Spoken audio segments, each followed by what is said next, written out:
Hello everyone, welcome back to our channel. Today, we will learn about the timeless philosophy of ahimsa, which has profoundly shaped the course of human history and remains a cornerstone of countless individuals' lives to this day. Ahimsa, a Sanskrit word that translates to nonviolence or non-harming, is a concept that has been deeply rooted in Indian culture and philosophy for thousands of years. It has been embraced by various religious and philosophical traditions in India, such as Hinduism, Jainism, and Buddhism, and has become a guiding principle for personal conduct and social behavior. The origins of ahimsa can be traced back to the ancient Vedic period, which began around 1500 BCE.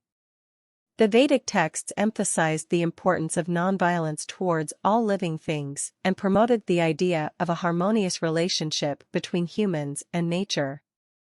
This philosophy was further developed in the Upanishads, a collection of philosophical texts that emerged around the 7th century BCE.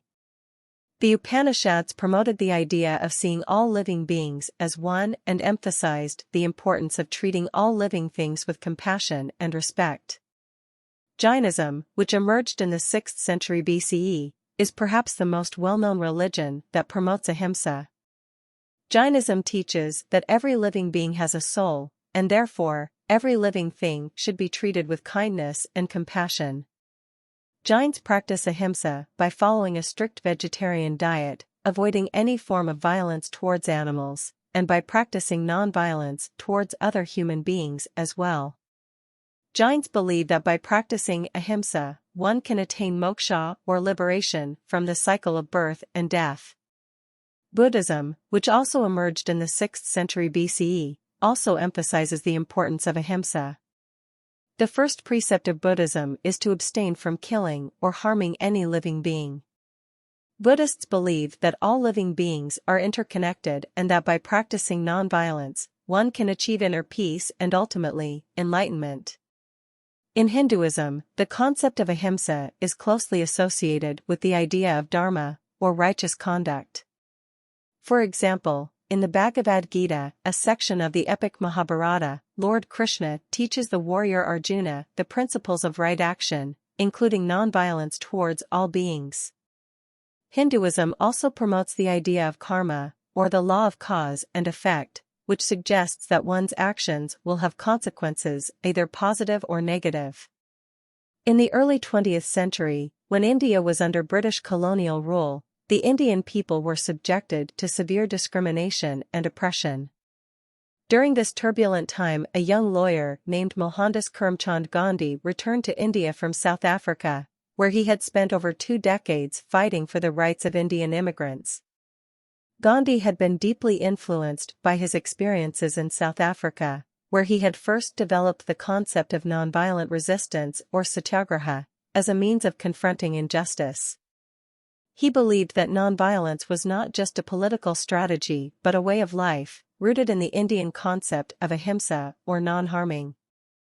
Gandhi's nonviolence philosophy quickly gained popularity among the Indian people, who were tired of the British oppression and discrimination. On April 13, 1919, British troops fired on a large crowd of unarmed protesters, including women and children, in the Indian city of Amritsar at Jallianwala Bagh. This massacre further galvanized the Indian independence movement, which was now led by Gandhi. Gandhi launched a series of nonviolent campaigns, including the Salt Satyagraha, where he and his followers marched to the sea to collect salt, in defiance of the British salt tax.